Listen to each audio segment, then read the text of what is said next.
That was an excellent fight. In fact, that's the kind of fight I wanted for Jermall Charlo. How can you not build respect after a fight like that? I am T-Street Controversy with FireTV360.com. Of that match, I had a testimony to both men. 8 rounds a testimony to Derevyanchenko for getting in and doing great work, and testimony Jermall Charlo to him, Derevyanchenko, and to that man, Jermall Charlo, we have a lot to talk about. Absorbing it, and yeah, it was a war. He's right. Abner, put this in context, in perspective, what this means to Jermall Charlo's career should he, as we expect, retain the title. He convincingly beat Sergiy Derevyanchenko. To the Golovkin fans, Golovkin didn't convincingly beat him. He had a better performance against him than Danny Jacobs, you would say. And in my opinion, this Sergiy Derevyanchenko is better than he was when he fought Danny Jacobs because of the experience, and Golovkin because of the experience. So going forward, this is the type of fight where I feel that Jermall Charlo has greatly benefited. Now, he had some ups and downs, especially when you look at, what was that, round 8, where it looks like he took like a short little left hook to the body, maybe uppercut, something like what Josh Taylor did to Appian Kong Song or earlier. But it was a little something, but he recovered well. His legs got a little stuck a little bit later on in that round. And then he ended up rocking Derevyanchenko himself. Let's listen in a little bit before we... More than 1,300 punches combined. The most punches thrown and landed by any Jermall Charlo opponent. Look at those numbers. Pause it if you have to, because I can't show it. But he wanted a tough test. CBS be tripping. I think he has passed this test with flying colors. I would usually show you highlights, like in-depth highlights, but it's something going on with CBS. It's a great moment. Showtime. He and Ronnie Shields. And I'm trying to have sorted his comments. Before this was the a war, Golovkin giving fight. the credit to Derevyanchenko. Now, they battled on the inside in the last part of this round. That was Charlo doing some good work. Derevyanchenko did some great work as well as he landed to both the body and the head. And probably round 12 was one of Derevyanchenko's better rounds. I purchased off of the Showtime desktop because I was having issues with my cable Xfinity, which I usually use to, cover my pay-per-views and cards on here. But it was acting funny. And with this Showtime, if you buy online digitally, you can't, pause, or I don't even know if I'm going to be able to watch it in replay. But we're about to listen to the cards. I'm interested to hear the cards, especially since it's 2020. Please subscribe. Rounds of action. We go to the scorecards. The judges are in agreement. We have a unanimous decision. Judge at ringside, Tim Cheatham scores about 116 to 112. I'm cool with that. Steve Weisfeld scores at 117 to 111.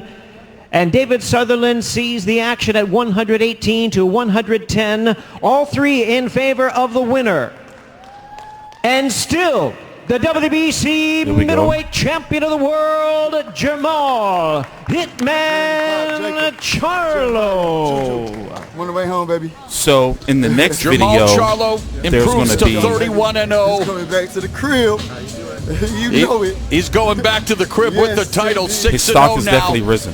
At 160 pounds, and Al, how do we look at Charlo differently in the middleweight division in the wake of tonight's performance? Well, he did several things spectacularly. He was very disciplined in this fight. He displayed all his skills, and that man on his right gave him plenty to think about, and he was able to win the tactical part of this fight and be as tough as nails. Call me sometime, man. One of the things we talked about in the keys to victory at the beginning was the signature punch of Jermall Charlo, the uppercut, and he was able to use it in a variety of ways in this fight with both his left and his right hand. That time, using it on the inside with the left hand, and here getting him on the ropes and using it. It's just a great weapon, and he can use it with, there he's with the right hand, he can use it with the right or the left hand, and he's always looking for that punch. And the fact that Derevyanchenko was able to take a lot of these uppercuts and not go down, though he was hurt on several occasions, is really extraordinary. But, we've seen more boxers in recent years using the uppercut. Charlo is one of its best proponents. So there's going to be a media thing that I have up here for Zoom, something that he's about to do as soon as he finishes. I think his COVID test or whatever. So here's what the judges had scored it right there. Pause it if you have to. Tim Cheatham 116, 112. Sutherland 118, 110. Steve Weisfeld 117, 111. Either way, solid win. And I think this is one of those wins where his stock has risen because we know he can go into deep waters against a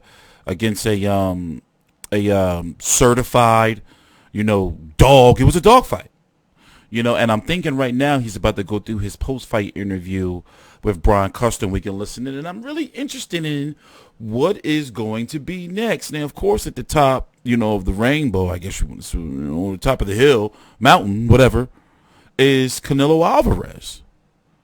And what weight is Canelo Alvarez at? Steve Farhood had it 116, 112 as well, giving rounds 6, 7, and 12 to Derevyanchenko. In my opinion, Charlo can hang with Golovkin. This Golovkin, I'll fuck around and say it, he'll probably be able to beat him. I'm not saying he could. Going into that fight, I'm going to see it's a 50-50 fight. Demetrius Andrade, that's going to be interesting because it's going to be, technicians. But when it comes to Canelo's going to get to that body. Canelo's sharp. I know we all like Jermall Charlo, but we can't come on, bro. But at the same time, his stock has risen. But who is going to be next? You think they're going to do Eubank Jr. or they're going to do their best to try to keep him pay-per-view? But who does he fight on pay-per-view? There's many questions, and when it comes to outside of the guys that we talked about, 160 pounds is not that deep unless they go like a Swift Herd or something like that. Shooting uppercuts at him. You can't stay in the middle waiting for him. Yeah. Where's your circle at? Start shooting body shot first and then go to the uppercut. Okay. Would he dabble at 168? I don't care which side it is, but I want it but still hold on to his belt he's in trouble, at 160? Hard to the body when you get inside. Don't headhunt and throw the uppercut in the middle of it. He can't see the right hand, okay? He cannot see the right hand. You pulling up high, and that's when you get hit with those shots laying up there. Slip. Left shoulder in front of you. Also, what's going to be next for Derevyanchenko? The right hand is the punch. You can't see it. Can you open your left for? Yeah. Okay. He ain't got more grit than you. You're the younger man. You're the better man. Okay, that's showing this round. That's a nice scalp to have on his resume. Great stuff from Ronnie Shields, Andre Rozier, two of the best. We want to invite you to join us more on tonight's action. What's ahead from Showtime? You can follow at Showtime Boxing on Twitter. Yeah, I don't know what they're doing right now. There's supposed to be a half-an-hour intermission before the second part of the card starts. As you can see, it's 9:39 Eastern here, which is 6:39, over on the West Coast. Weird having like a, but they're saying it's a double card, but it's still one card just with some intermission. There we go. We got the champ. All right, let's listen in. Like, I really like that win. I like that over him getting just a blowout, or a knockout. First time on pay-per-view. Like those rounds. Talk to me about your performance. Oh, man. First off, I want to thank God. I want to thank my team. I want to thank Ronnie Shields. I want to thank everybody who's still behind me. Keith Nelson, Steve Achamba. I got to thank all my boys, man. I'm sorry. No, Brother Lawrence, I love you. What'd you think about your performance? All right, so about my fight. And you rarely never see him smile like that. I made my team proud. I did what I was supposed to do. I went in there and I executed the game plan. Ronnie Shields told me that I passed the test. It's the biggest test that I was supposed to have in my career. I passed the test. I'm happy. Get back to the drawing board and figure out what's next. Listen, I know you wanted a knockout. Yeah. Every fighter does, especially when you're on pay-per-view. This guy was tough, wasn't he? Yeah, he was. Was he tougher than you thought he was going to be?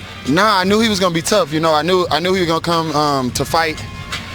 I just didn't know how. Like, I didn't know when. I didn't know, when he was going to try to turn it up. But then it never felt like, I let him turn it up. So I knew I was sticking to my game plan.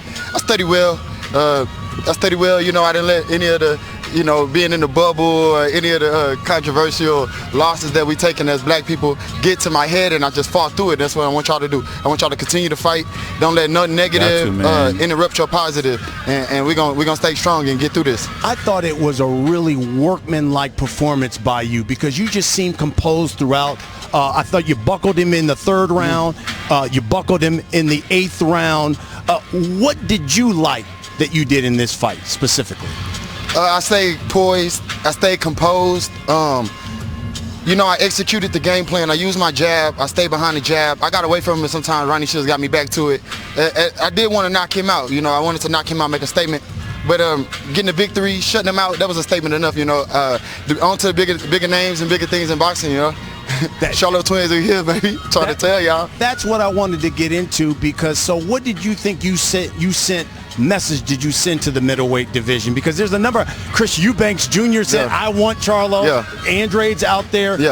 What do you think? What would you like next? What message did you send to the middleweight division? Look, I'm not into all like making the fights. You know, the bigger fights are out there. As you see, I'm stepping up a competition. I'm steady growing. I'm steady learning.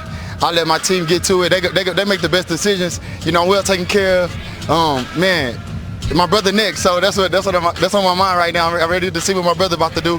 We study well. You know. Look, man, Charlo twins, we in the building, man. That's what's up, man. What do you think about your brother's fight? And are you going to come back out here and watch him? If they let me, you know, I stand behind the bubble if they want me to. You know what I mean? But we here to bust the bubble, and we here to make it, you know, interrupt everything, man. Bust the bubble. Y'all, thank y'all for tuning in. All the fans around the world, we love y'all. Man, I'm astonished right now for just, you know, putting on a great performance in front of my people. Well, congratulations. It was a really good performance. Still unbeaten, Jermall Charlo, the WBC middleweight champion of the world. Appreciate it. Hey, man, thank you, man. Thank y'all. Hey, y'all stay locked, man. Team Charlo, we in the building. Lions only forever. There you go. All right, since we are short on time, we do have to go. But, yo, I like the Chris Eubank Jr. fight, but depends on which way they're going to go with it. You know, will he go over to the UK to fight Chris Eubank Jr.? Unlikely.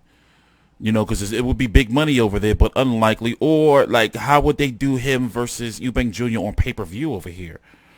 You know, because the plan would likely be to keep them, you know, pay-per-view, right? That's usually how the system works. It's like, once you go pay-per-view, if you got the fights, then keep them pay-per-view. You know, I mean, it's just how the business works, you know. So I'm really wondering which way they're going to go with what fight can possibly next for him. Anyway, I'm T-Street Controversy with FightView360.com. I'm interested also in these pay-per-view numbers as well. And hopefully this next part of this card is going to be over before the UFC main event start, because they don't want those type of problems in their lives. I even had issues ordering the pay-per-view from Xfinity. Weird. But I ended up buying it digitally on, what's this, like Showtime, the regular Showtime page. Anyway, T-Street Controversy. Please subscribe. Follow me on Twitter at T-Street4Life.